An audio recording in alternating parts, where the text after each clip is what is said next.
Alright, it's TV time. I've had a long week in the office, you see, slaving away so others can make more respectable income than myself, as my so-called superior rides the thick but 1-inch long rod of the company owner to keep his unearned position intact. Anyways, I had a long week.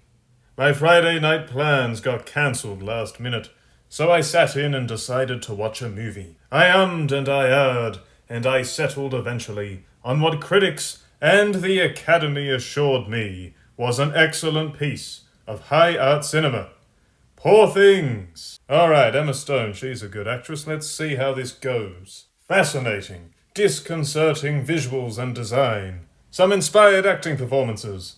This all sounds pretty good so far, doesn't it? There is just one monumental problem. This film is poison. There is a sickness at its very core, governing its depraved plot from start to end. A film where lecherous old men exploit a mentally stunted child woman for laughs. Ha ha ha ha! Delightful! Just what a regular, decent, sane person would find funny and want to see in the real world, of course.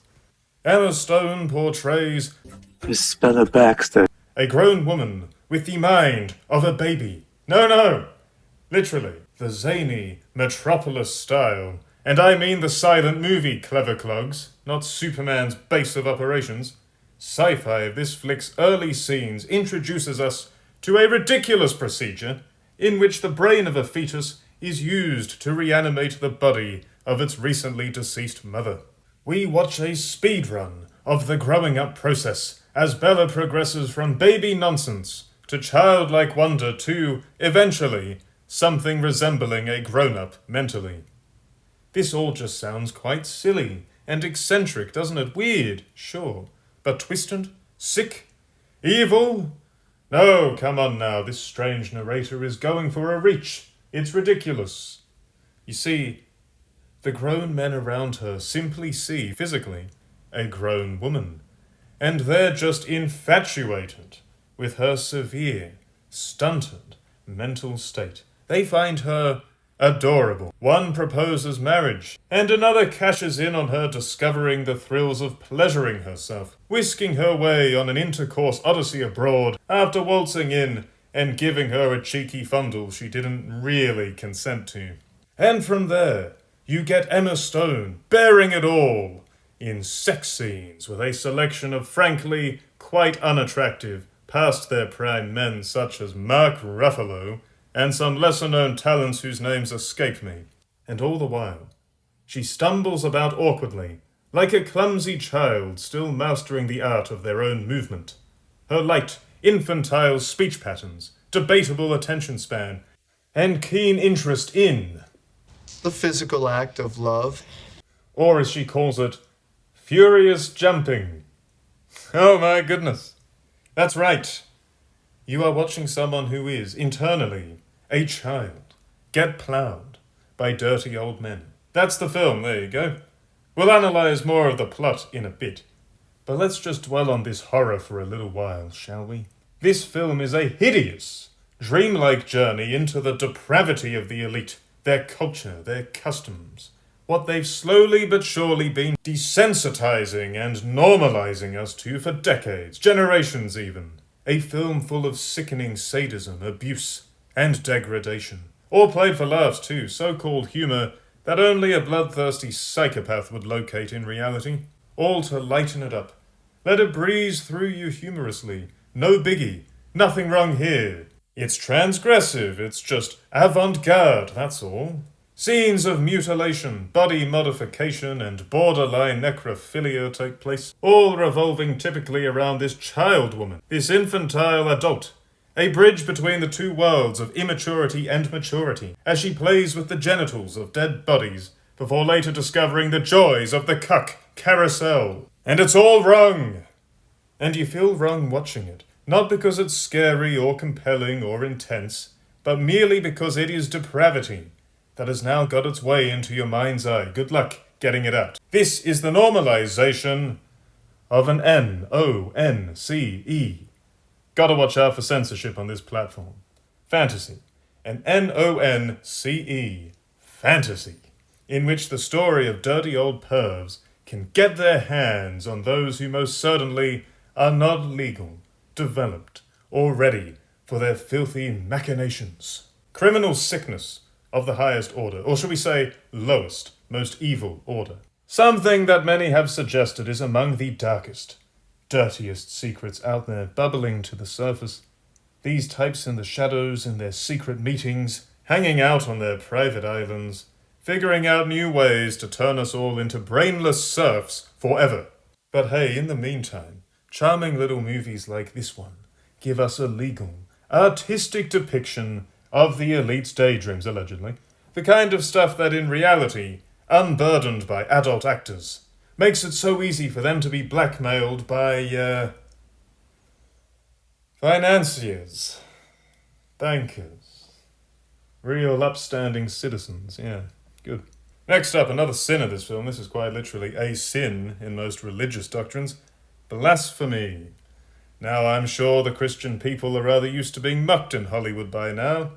Jesus Christ, or Jesus the Christ, Christ being more of a title for Messiah, anointed, chosen, than a standard surname.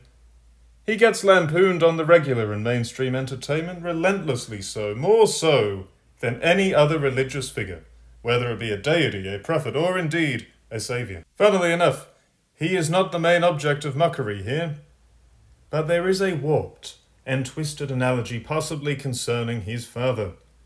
Willem Dafoe, great character actor, portrays Godwin Baxter, who largely is just referred to as God. Not the actual God with a capital G. So maybe not Jesus' father, come to think of it. Not any of the ones coming under a small g either. It's simply his nickname.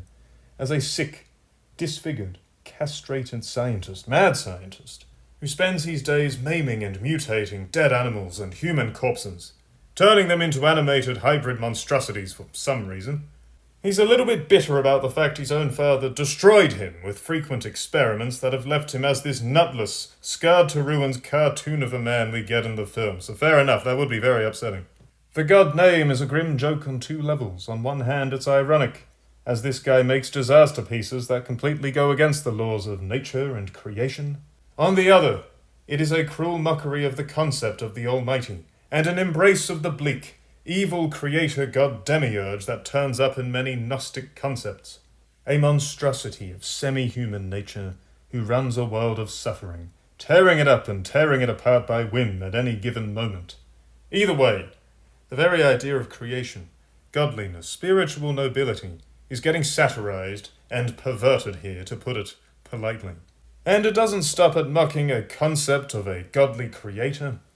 Stepping away from the usual Ibrahimic mockery, we find ourselves watching a subtle roast of none other than Siddhartha Gautama, a man whose name I will never pronounce properly, no matter how many times I hear it. The Buddha, there you go. A man born into Nepalese nobility in ancient time. The Buddha, I should say, lived his formative years in perpetual naivety. His father had been warned his son would either make for a great king, sounds all right, or a great religious leader, and in a bid to ensure his son was the former, he forbade him from seeing the world beyond their castle, the world in all of its ugly, pain-stricken glory. One day, in his late 20s, the Buddha finally escaped the hive, as it were, and saw for the first time poverty, pain, loss, shame, misery, regret. It was a eureka moment that completely reshaped him as a man. He spent years seeking enlightenment after that, seeking an escape from earthly suffering, for everyone, not just for himself. He left behind his family, a very early example of a deadbeat dad perhaps. His titles, his lineage, his wealth, all gone. And he travelled through this alien, hostile world, fasting, meditating, learning, until finally, at 35, he reached what you could call Buddhahood, enlightenment, and began spreading his message far and wide soon after. Cool story. Very interesting bit of ancient history, sure. Here, our young Bella discovers something similar, encountering poverty and suffering for the first time in her infant life, technically speaking, during the portion of the film set in Alexandria. It's depicted bleakly, distantly, as Bella looks over a sea of desecrated bodies in a slum of dead babies being shoveled about, because of course, why not? These paws, these poverty-stricken doomed souls are watched from a safe, sensible distance, sort of like how you or I might watch an animal at the zoo. This eureka moment, as it were, changes the tone of the film and the main character's arc, pushing her in a direction to save the world in what way she can, or at least daydream about it. Much like the Buddha, she sees now that the game is rigged, that life is unfair. And where the Buddha encouraged a path to freedom and peace from it all, Bella here will find herself on a path the Hollywood elite would approve of, one they advertise quite often for all the normies, and we'll move into that shortly. Apparently at the time of its release, debates circled Poor Things regarding whether it was a feminist-friendly picture or a tasteless piece of cinematic exploitation, and people were divided right down the middle on this very argument. Either way, what this film is brimming with is a concept Aleister Crowley would smile upon: the Scarlet Woman.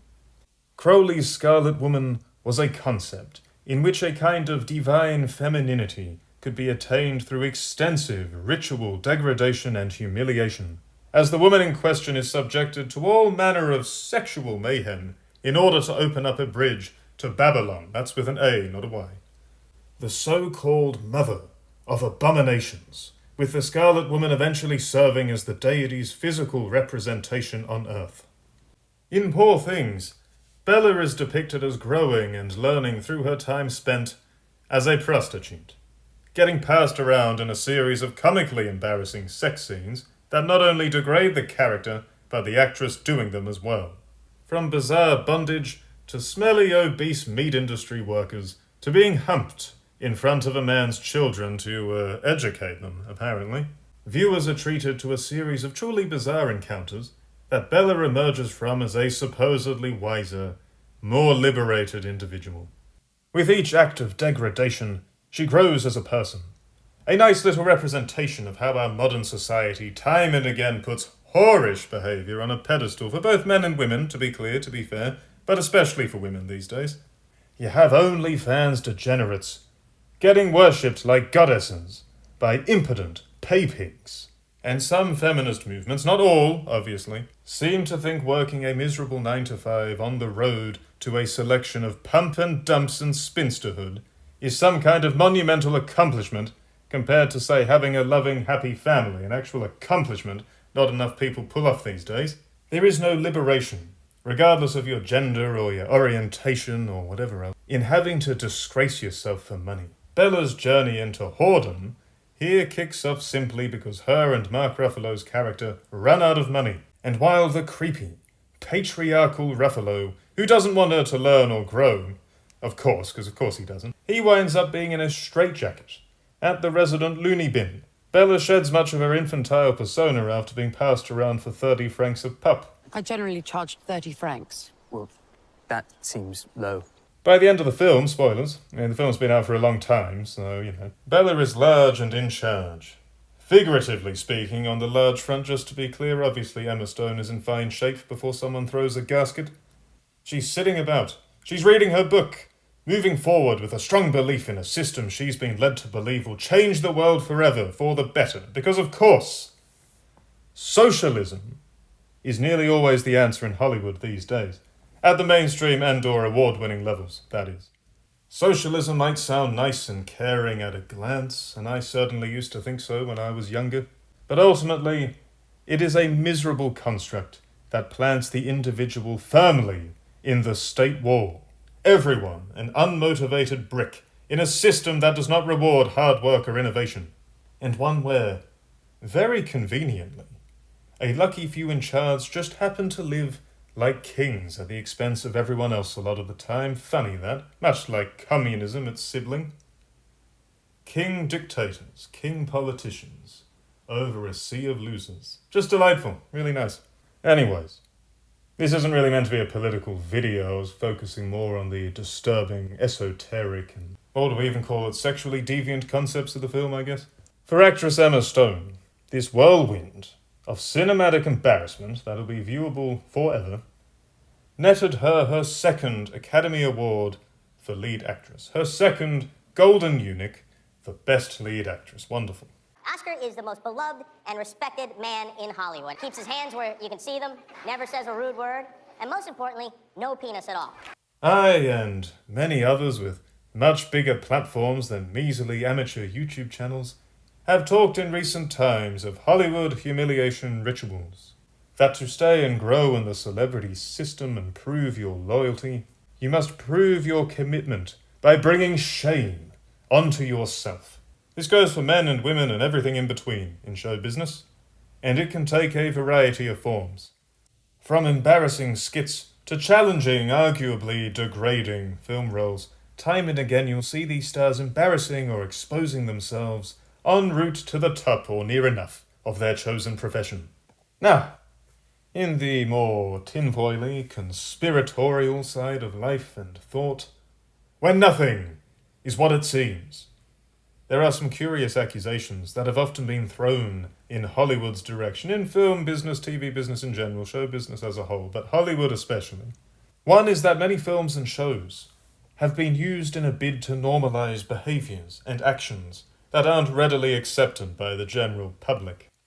Grooming tools for normalization, if you will, as a part of a broader agenda to desensitize the masses to all manner of darkness, to make the unthinkable thinkable, and the unacceptable gradually all too acceptable.